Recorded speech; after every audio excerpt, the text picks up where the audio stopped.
This is a matter of great concern for us, as is for this entire Council. We note with concern that in addition to the catastrophic situation in Gaza, where there is a complete disregard for human dignity and international legal instruments on conflict, illegal settlement in the occupied territory continues. We are deeply concerned over the continued demolitions of local structures, leaving many people unprotected, with implications that undermine the efforts for peace in the region and the implementation of the two-state solution. The reiterated tensions and violence in the Gaza Strip must come to an end. This protracted conflict threatened to expand to other countries in the region, which could worsen the humanitarian crisis among refugees and displaced people. We call for the immediate de-escalation of this conflict and for the parties to exercise the maximum restraint and abide by the Security Council resolutions, including Resolution 2712, 2720, 2728, and 2735.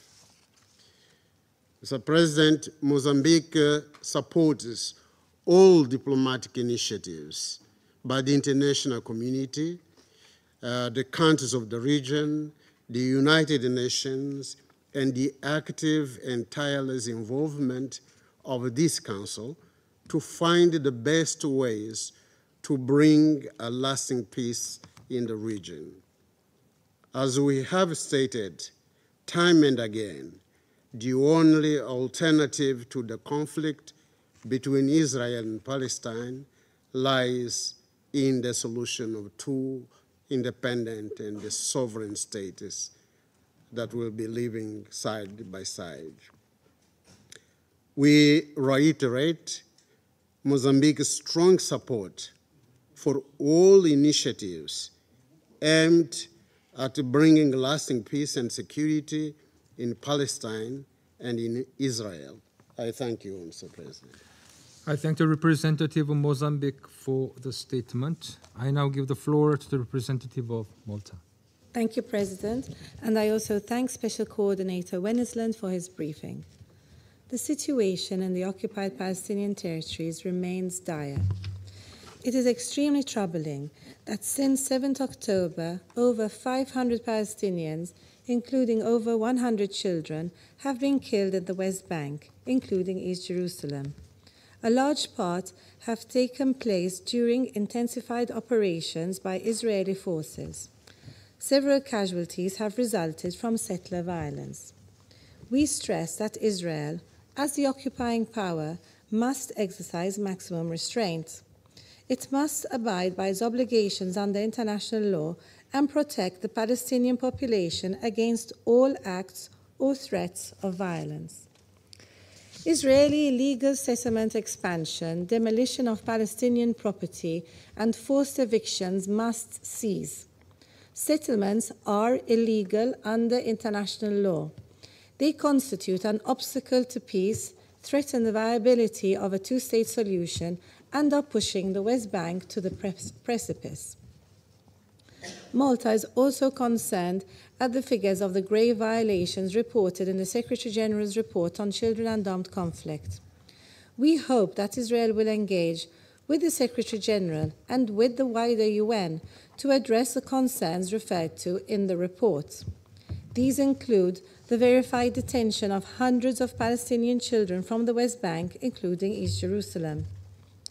We echo the Secretary-General's call on Israel to resort to the use of detention only as a last resort for the shortest period and to prevent any violence or ill treatment of the detainees, in line with their obligations under the Convention on the Rights of the Child. We also share his extreme concern regarding the escalating tensions between Israel and Hezbollah, which would provide which provoke further devastation and human suffering in the region. President, Malta reiterates its firm conviction for an immediate and permanent ceasefire. We also underline our repeated calls for the immediate and unconditional release of all hostages held since the heinous 7th October terror attacks. The ground offensive into Rafah has only exacerbated the dire humanitarian conditions and led to the further displacement of over 1 million civilians. The recently published reports by the OHCHR and the International Commission of Inquiry raised deeply alarming conclusions regarding the alleged commission of crimes under international law, including war crimes and crimes against humanity. All parties to the conflict have an obligation to respect the principles of international law, including international humanitarian law and its principles of necessity, distinction, proportionality, and humanity. Furthermore, the provision of humanitarian aid cannot be dependent on a ceasefire agreement or tactical pauses. Parties must ensure the unimpeded, safe delivery of humanitarian aid at scale into and across Gaza. The implementation of the relevant Security Council resolutions and the full, immediate, and effective implementation of the orders of the ICJ remains essential. President, de-escalation and the revival of a political horizon must remain a core priority. Key to this are efforts focusing on fiscally and politically reinforcing the Palestinian Authority for effective governance over both the West Bank and Gaza, and its inclusion in discussions of a recovery plan for Gaza. Regional and international backing to ensure the PA's stability and credibility is crucial. Recent Israeli actions, which threaten to undermine the Palestinian Authority's fiscal stability, undermine this and must be reversed. The international community must rally behind the credible and irreversible realization of the two-state solution. Pivotal to this are the fulfillment of Palestinian aspirations for statehood and assurances for Israel's security. To conclude, President, Malta reaffirms its unwavering commitment to a political solution based on a two-state solution along the pre-1967 borders, addressing the legitimate aspirations of both sides, with Jerusalem as a future capital of two states living side by side in peace and security, in line with all relevant Security Council resolutions and internationally agreed parameters. Thank you. I thank the representative of Malta for the statement. I now give the floor to the representative of Slovenia. Thank you very much, Mr. President. I too would like to thank Special Coordinator Wennesland for his briefing. Mr. President, since the terrorist attack on Hamas on the 7th of October and the taking of hostages, which Slovenia continues to condemn, this Council has spent hours and days debating the situation in Gaza. At every meeting, members of this body called for ceasefire, for release of hostages, and for distribution of humanitarian aid. We also called for full respect of international law, including international humanitarian law and human rights law. We were united in arguing against military operation in Rafah. We unanimously voiced our concerns in several press elements and statements. Despite all differences and challenges, we have adopted 4 resolutions demanding a ceasefire, release of hostages, and humanitarian aid.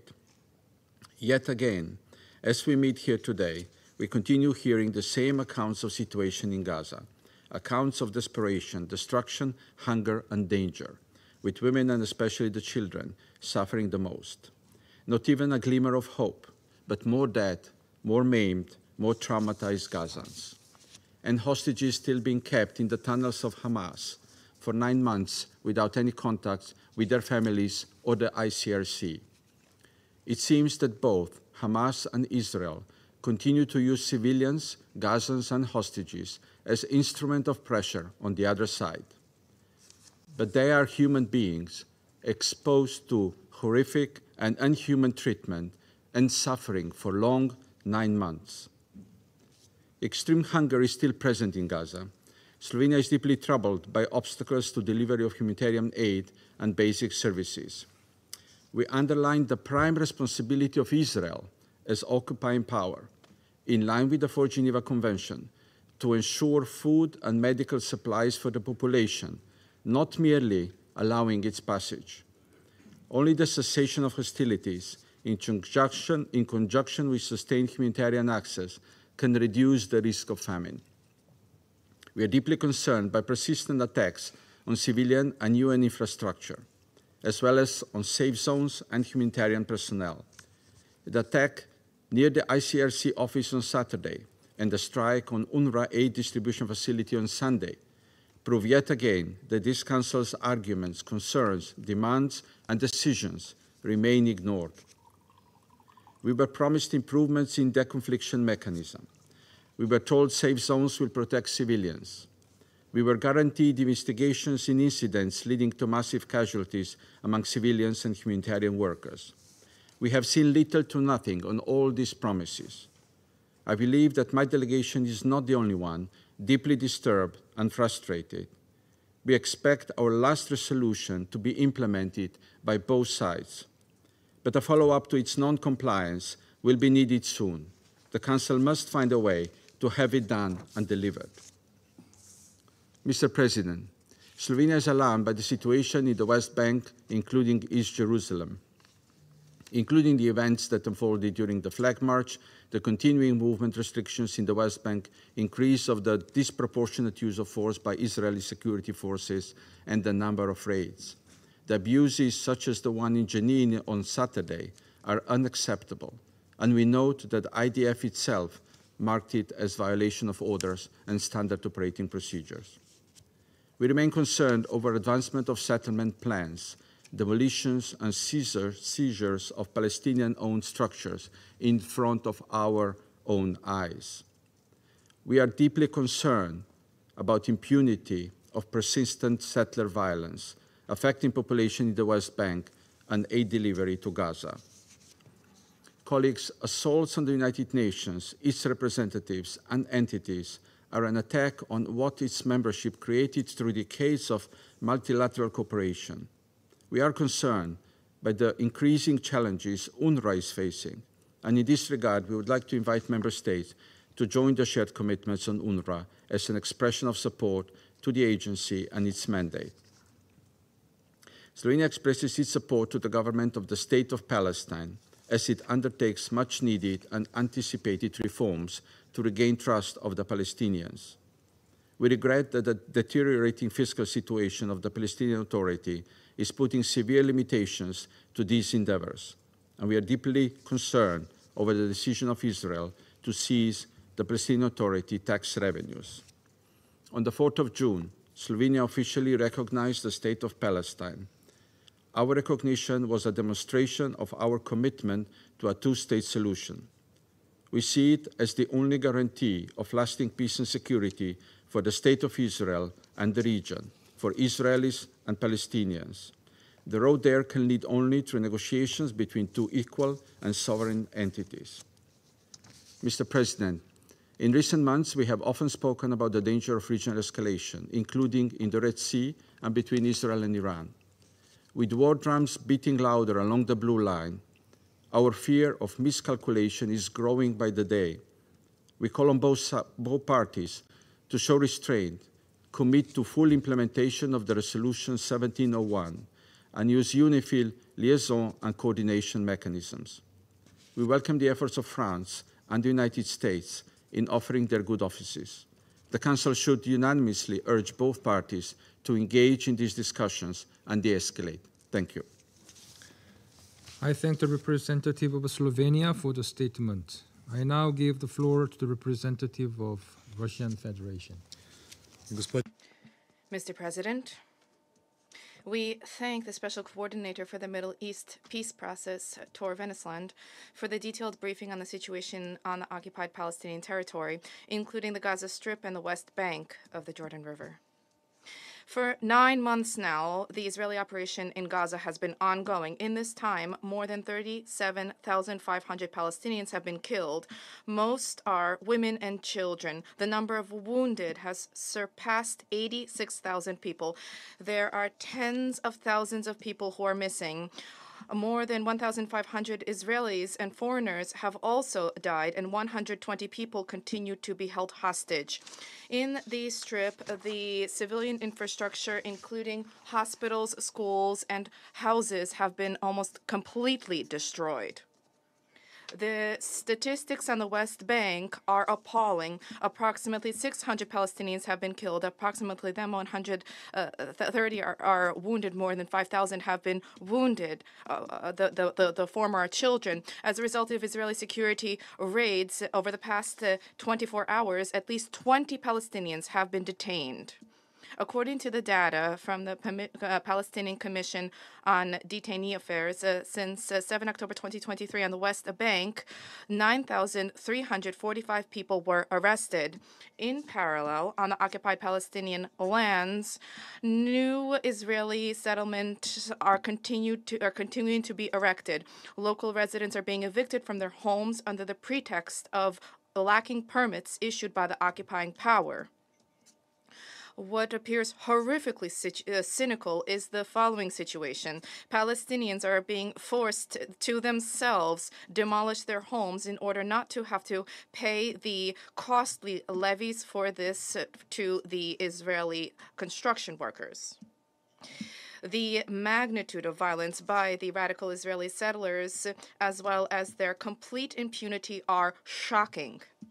In response to the killing of a 14-year-old Israeli boy from Malachi Shalom, despite the fact that the alleged criminal was swiftly detained, angry mobs of settlers burned down 37 villages. They killed 4 people and wounded another 91 Palestinians. What is most horrific is the fact that this lawlessness was being perpetrated in full sight of the law enforcement officers. This all illustrates the vicious cycle of violence on the occupied Palestinian territory, which inevitably fuels radicalization on both sides. There is only one solution, namely to root out the culture of impunity and end the illegal occupation of Palestinian territory. Turning to the operation in Rafah, all members of the Security Council talked about the unacceptability of this, and yet, alas, it is going forth full steam ahead. Resolution 2735 about some kind of a deal, the result of which should have been a ceasefire. This at least was what the U.S. authors alleged or proposed, is not working. What has been sold to the Council in the guise of a solution for saving Gaza, this kind of a cat in a sack, as we warned, turned out to be dead letter. What is even worse, in the resolution of the Security Council, a blatant lie crept in. There is it is explicitly stated therein that Israel consented to the peace proposal of the international mediators. However, in West Jerusalem, this has not yet been confirmed. They at the same time announcing the decisive intent to completely destroy Hamas. Ultimately, none of the phases stipulated in Resolution 2735 has been implemented. The Council essentially was blindly dragged into a misadventure and moved towards blessing a scheme which from the get-go had no chances of being implemented. We urge the membership of the Security Council moving forward to adopt a more conscientious approach to those decisions which they support and to give thought to their actual content. The bleakest scenarios regarding the consequences for civilians of the Rafah invasion were borne out. In an attempt to reach to the Hamas commanders, Israelis rained down indiscriminate strikes on refugee camps, and this resulted in heavy civilian casualties. We all recall the devastating IDF airstrike targeting Tal al-Sultan in Rafah on 26 May, when 45 Palestinians died applied at the same time. And only 2 days before then, the International Court of Justice handed down the third ruling on provisional measures with a demand for the Israelis to end the military operation in Rafah. This was another blatant demonstration of Israelis' egregious violation of Security Council resolutions, General Assembly resolutions, ICJ rulings, the norms of international humanitarian law, including the Geneva Conventions in its capacity as the occupying power. To this, we should add the unbearable living conditions of Palestinians who were evacuated from Rafah. They lack basic shelter and sanitary conditions. They lack access to medicine and drinking water. According to UNRWA, 69% of schools where displaced persons from Gaza sought shelter, 69% of those schools endured and continue to endure daily bombardments. We demand that Israel halt the operation in Rafah. We also call upon all parties to immediately, unconditionally cease fire, release hostages, and the detained Palestinians. Amid intense hostilities, what is absolutely impossible is to provide for safe and sustained access to those in need. Nor can the situation be remedied by what the senior coordinator of the UN, Sigrid Kaag, launched. I refer to the special humanitarian mechanism for Gaza. The main channel for deliveries of assistance through the Rafah crossing and the Kerem Shalom crossing are both closed. Nor has what the Americans erected, the floating pier, nor have the hopes for this been realized. The transportation of cargo was halted against the backdrop of its destruction due to inclement weather. Now is the time, President, to consider how to preempt the recurrence of this escalation of Palestinian-Israeli conflict. There's a need to launch a negotiations process on an equitable basis between the Palestinians and Israelis on the range of final status issues, the result of which will be the establishment of a Palestinian state within the 1967 borders, with East Jerusalem as its capital, coexisting in peace and security with Israel in accordance with the approved international legal rulings. We believe that the membership of Palestine at the United Nations would help bring this to fruition. In this context, we wish to applaud the decision of a host of Caribbean and European states to recognize the state of Palestine. Thereby, they acted to reaffirm a willingness to redress a historic injustice where one state was granted membership at the UN in 1948 and another state was denied this legitimate right for 3/4 of a century now. Thank you for your attention.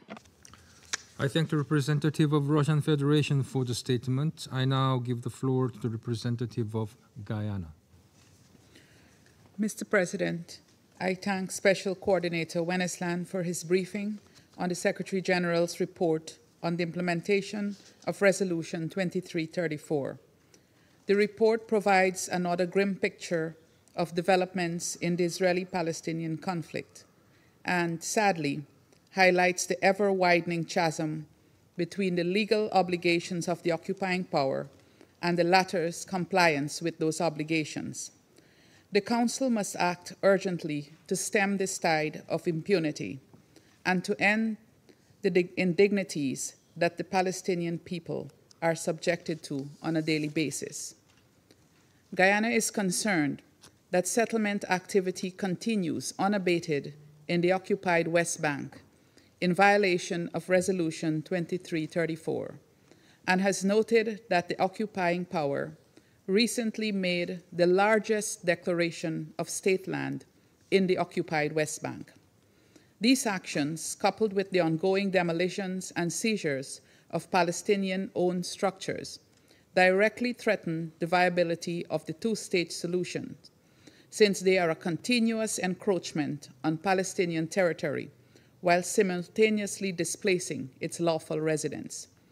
We call on Israel to immediately and completely cease all settlement activities in the occupied Palestinian territory. We underscore that the establishment of Israeli settlements in the Palestinian territory occupied since 1967 has no legal validity. The level of violence that accompanies the occupying power's illegal activities in the occupied Palestinian territory is distressing. We have seen, for example, recent reports of the Palestinian man who was trapped to the hood of a military vehicle and in his injured state driven around a neighborhood in the West Bank. What accounts for this level of barbarity by one people against another? It is the cultivation and perpetuation of an ideology that dehumanizes the other, thus making it possible to devise and execute all kinds of violent and oppressive acts against those seen as inferior. By continuing to promulgate this ideology, Israel remains a constant threat, not only to the well-being of Palestinians, but also to the values of the United Nations, of which it remains a member state. Guyana urges this Council to seriously consider how it might use the tools at its disposal to stop Israel's atrocities against the Palestinian people. On this latter note, Mr. President, the current situation in the Gaza Strip remains of deep concern to Guyana. We were hopeful that this Council's various resolutions, including Resolution 2735, supporting the efforts of Egypt, Qatar, and the United States, would have yielded a ceasefire and the release of hostages and detained Palestinians, but this has not yet materialized. In the meantime, this man-made catastrophe has gotten worse, characterized by, inter alia, a record death toll, starvation, disease, destruction, and displacement. Amidst these realities, it appears that the Israeli Defense Force has incorporated a strategy of bombing refugee camps, where thousands of Palestinians are now living in extremely vulnerable conditions.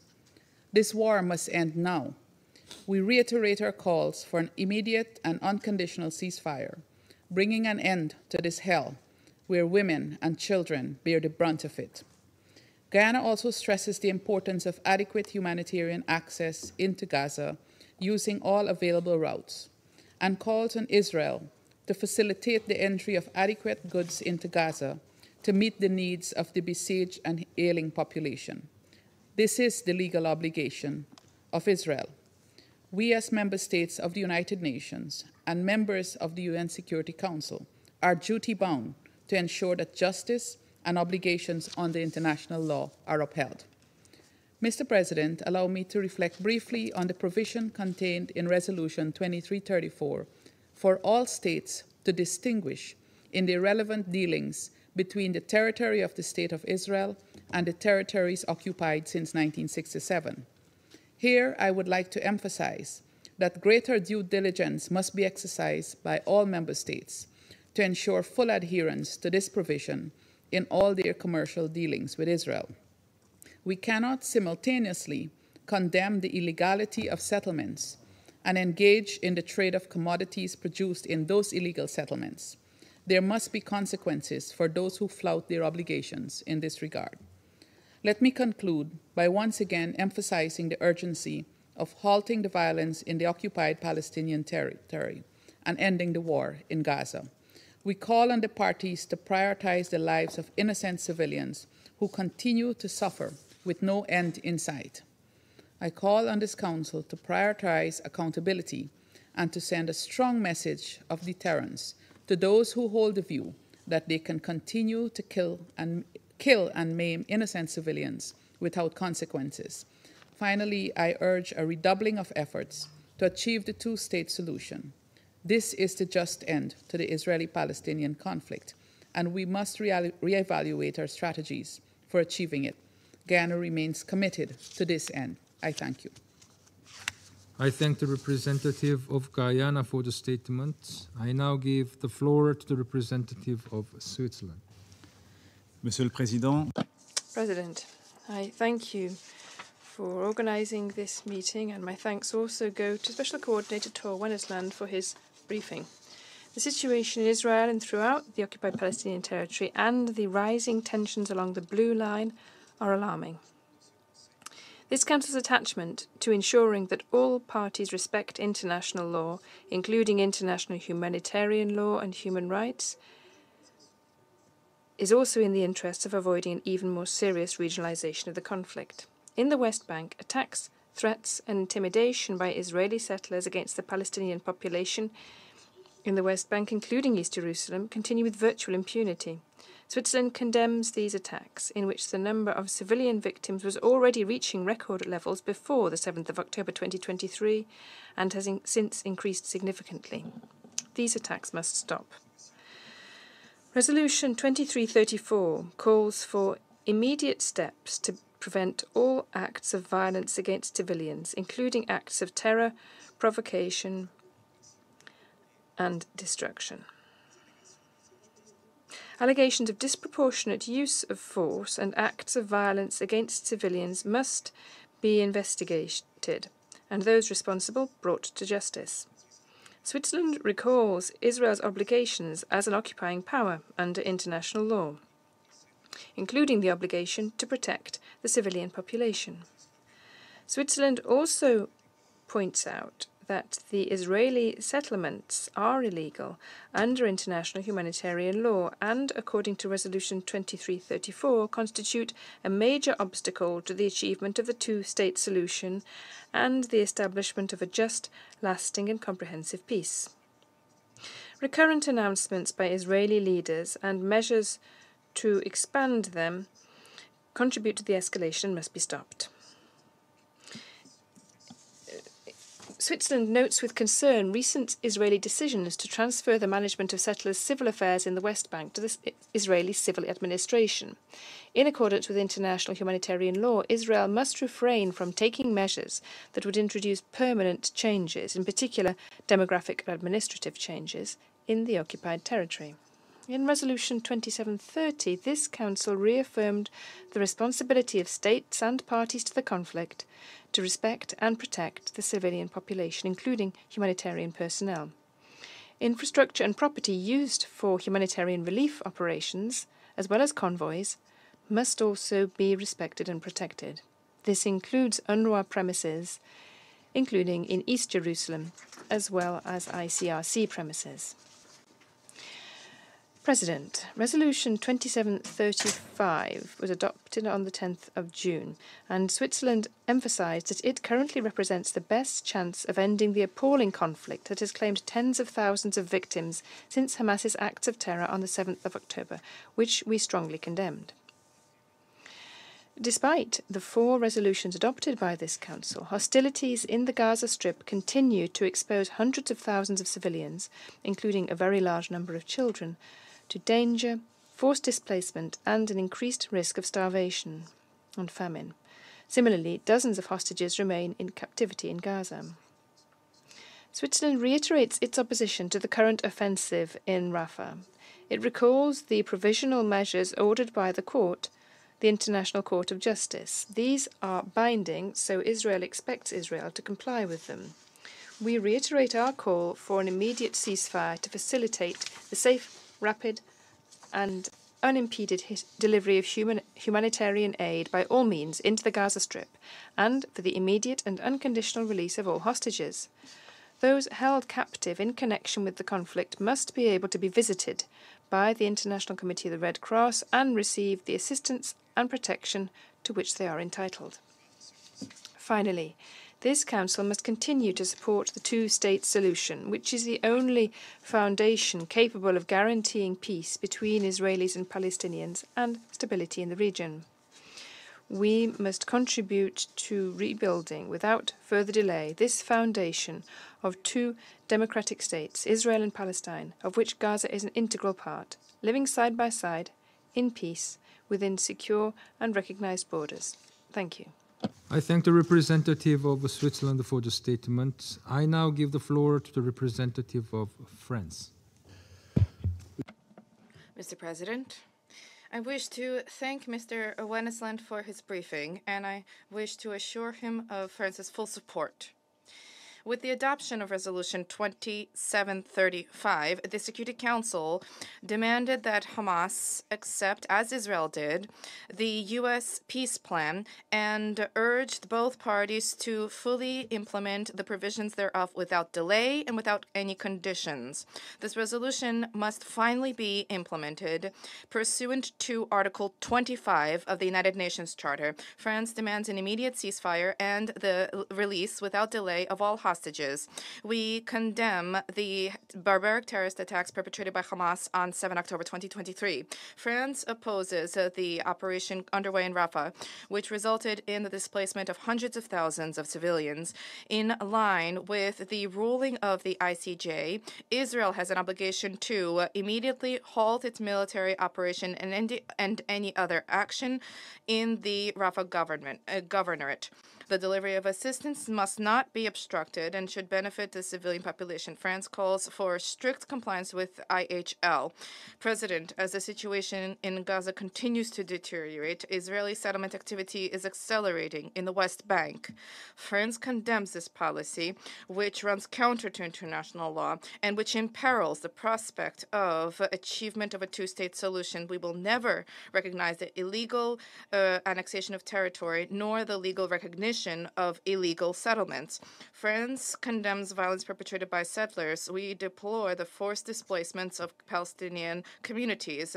We're determined to impose new sanctions against violent settlers. Tensions in recent weeks in Jerusalem are alarming. We call for the avoidance of any measure which may result in conflagration of the situation in Jerusalem and the West Bank. The historic status quo on the holy sites needs to be safeguarded. France and the European Union do not recognize Israeli sovereignty on the areas that came under Israeli administration after 5 June 1967.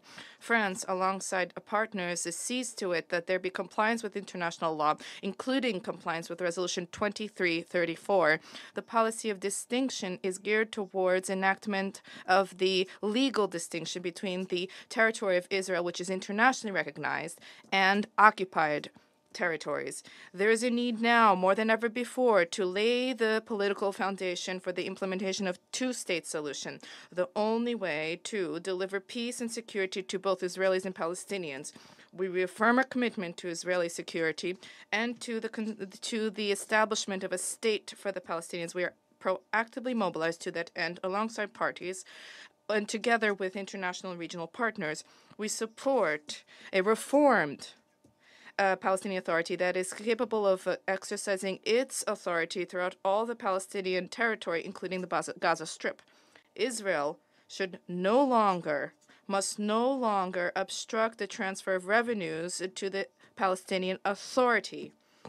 France is alarmed by the heightened regional tensions, which pose a risk of conflagration, particularly between Israel and Lebanon. We remain engaged in preventing any escalation along the blue line and engaged to the advancement of a diplomatic solution. We urge all stakeholders in the region to adopt a responsible approach. Thank you.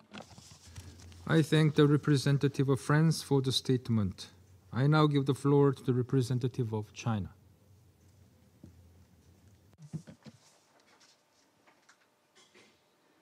President, I thank Special Coordinator Winnisland for his briefing.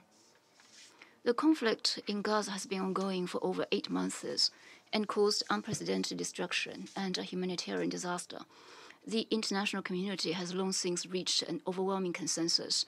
The GA, ESS, and the Security Council have adopted many resolutions calling for an immediate and durable ceasefire, the release of all hostages, and the removal of obstacles to humanitarian access and effective protection of the safety of the humanitarian workers. After announcing a 3-phase ceasefire proposal on May 31st, the U.S. spearheaded the adoption of Resolution 2735 by the Council, urging Israel and Hamas to accept and implement the proposal. At the time, the U.S. claimed that Israel already accepted the ceasefire proposal. Regrettably, until now, we haven't seen tangible signs from Israel of its agreement to a lasting ceasefire. On the contrary, we have witnessed its continued large-scale military operations and repeated attacks on refugee camps in Rafah, Nusrat, and Gaza City, again and again resulting in new and major casualties, and putting UNRWA,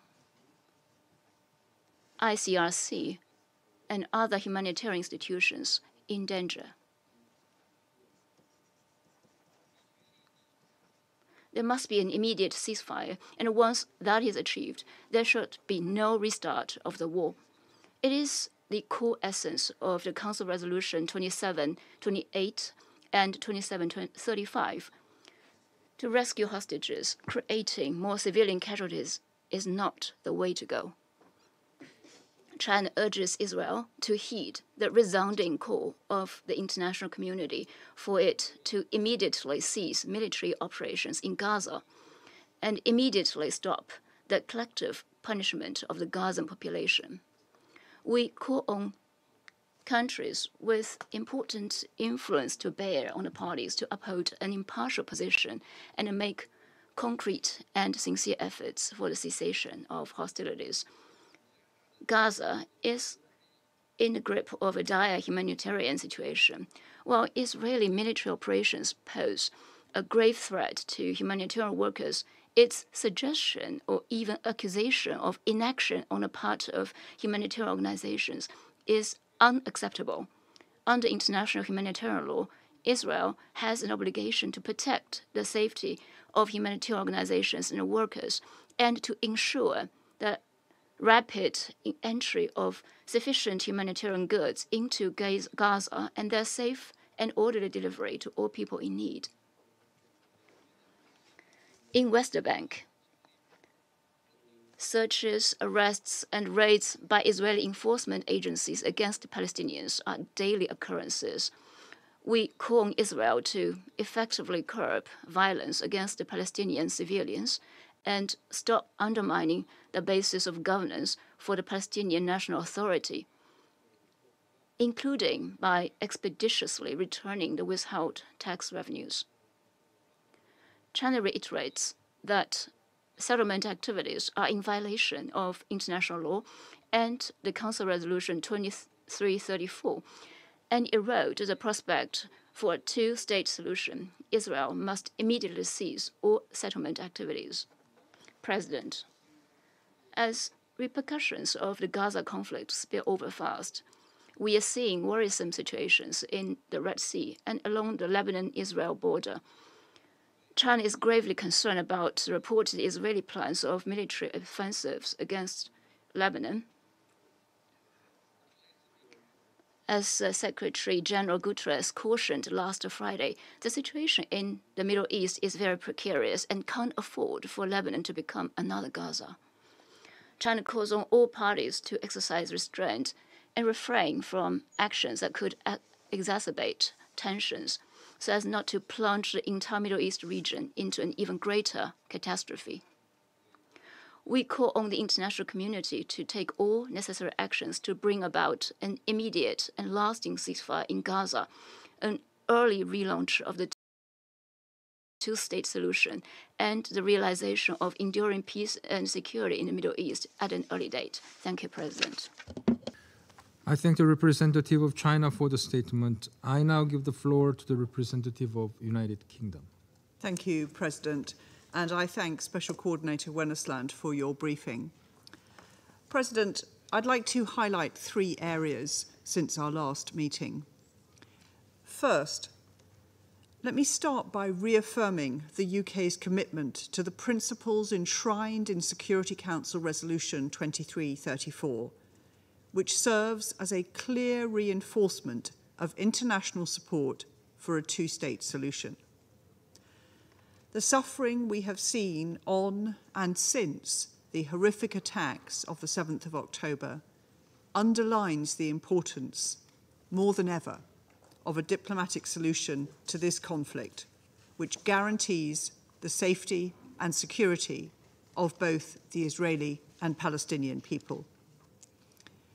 We call for the immediate release of all the remaining hostages, including the return of those who have died in captivity. And we are appalled by reports of sexual violence and abuse. The UK stands firm in its condemnation of these heinous acts. The best way to get the hostages out is to get a deal done. We also urge Israel to let humanitarian aid enter Gaza through all crossing points immediately and guarantee deconfliction for aid convoys and other humanitarian work. We echo the Secretary-General's tribute to UN workers who have tragically lost their lives in this conflict, and we call upon Israel to ensure the protection of UN facilities and staff. The integrity of the UN and its ability to operate is paramount. It serves as a crucial lifeline for the many innocent civilians affected by this conflict. Second, the UK remains deeply concerned by the indiscriminate firing of rockets towards Israeli population centres, as noted in the Secretary-General's report. This must stop. We also note with concern the continuing construction of settlements in the occupied Palestinian territory, including East Jerusalem. We are clear. These settlements are illegal under international law. We reiterate our call on Israel to immediately and completely stop all settlement activities. We condemn the human rights abuses and incitement of violence against Palestinian communities in the West Bank, where the UK has taken action in the form of sanctions against a number of those individuals and groups responsible.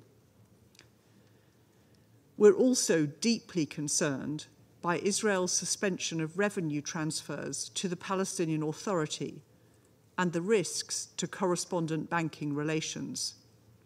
Such measures harm chances for peace, security, and stability.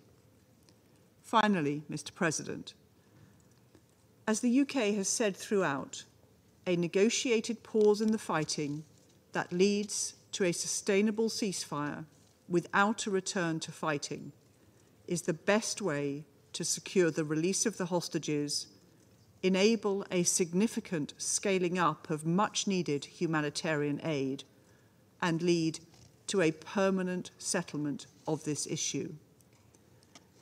There is now a deal on the table, endorsed by this Council in Resolution 2735, to achieve those goals. The onus is on Hamas to accept it and end the suffering of the Palestinian people and the remaining hostages. We must then work towards a credible and irreversible pathway towards a two-state solution of Israel and Palestine, living side by side in peace and security for both nations and the wider region. I thank you. I thank the representative of United Kingdom for the statement. I now give the floor to the representative of Ecuador. Señor Presidente. President, I am grateful to Special Coordinator Tor Wennesland for his briefing this morning and the Secretariat for the report. Ecuador appreciates and supports the work of the United Nations and its agencies. The Security Council has once again received and heard reports with growing figures for deaths, injuries and displaced persons, and which bear witness